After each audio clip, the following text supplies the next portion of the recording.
Steve Robbins here. Welcome to the Get It Done Guys, quick and dirty tips to work less and do more. Warranties. I hate warranties. I bought a disk drive for my computer. Would you like a 3-year extended warranty on that? The salesperson asked. Why? Should I expect it to break within 3 years? I asked. No, the salesperson replied. Then why should I buy the warranty? I asked. Because things happen, she said. So I should expect it to break within 3 years. In the 1950s, companies discovered that if they made shoddy merchandise that didn't last very long, you'd have to replace it. And this gave the company more money. This would be good for the company and for the company. Well, since then we've elevated this technique to business gospel. We've bestowed upon it such exalted names as recurring revenue. After a while, we all got used to shoddy merchandise. We expect things to break, and the companies discovered a new way to make money. They charge us to protect us from their poor quality. They call it a warranty, and they expect us to feel good about paying for it. I hate warranties because they just encourage manufacturers to produce shoddy products. If manufacturers rented their products instead of selling them, they would produce far higher quality. AT&T used to rent their phones. The phones were so sturdy you could drop them out of a window and they would bounce unless they hit your boss or your next-door neighbor, in which case they'd kind of go right through them and embed themselves in the concrete. But that's a whole other story. Now, I feel lucky if I buy a phone that doesn't break within a year or two. For expensive or hard-to-replace things, I will still get a warranty, just in case. In my fantasy world, that means everything will go smoothly if I need my item fixed. Unfortunately, I've learned the hard way that before buying a warranty, you should always make sure it will really save you time and money by asking for all the details up front. Here are my 7 quick and dirty tips to get the most out of your warranty. Tip number 1, find out how to activate the warranty. Some warranties require you to keep the original packaging, UPC codes, and deliver the product to an authorized service center at your own expense.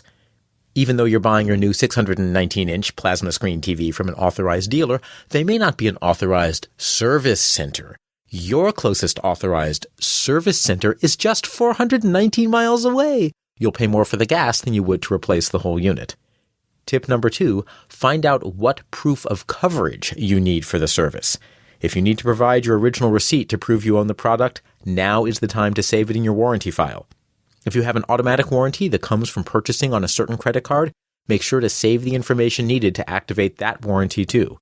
See the Get It Done Guy segment on how to file receipts for optimal receipt tracking. There's a link in this episode's transcript. Tip number 3, is the return procedure realistic? T-Mobile has the best return policy ever. If your phone has a problem, they send you a replacement phone in the same packaging you can use to return your broken phone. They give you a prepaid mailing sticker, so it's super easy to do the shipping. My hot water heater broke. To activate the warranty, I had to return the hot water heater in person to the place where I bought it. Really? I have a bad back. I'm supposed to toss the hot water heater into my zip car to drive it back to the store? Which brings me to the next point. Tip number 4, make sure they pay for labor. Taking a hot water heater back means uninstalling it. That requires mucking around with the gas hookup. Only a licensed plumber can do that. To use my warranty, a plumber needs to uninstall our old heater and install the new one. The hourly cost adds up to almost half the price of a new water heater, which would come with installation included. Make sure you know who pays for the labor associated with your warranty.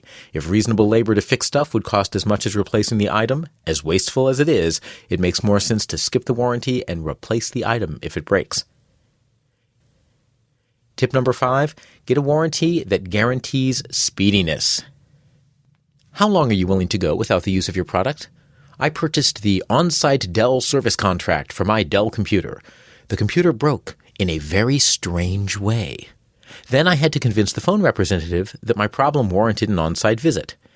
After about 2 weeks and 20 hours on the phone, yes, I logged it, I'm kind of compulsive that way, they sent him out.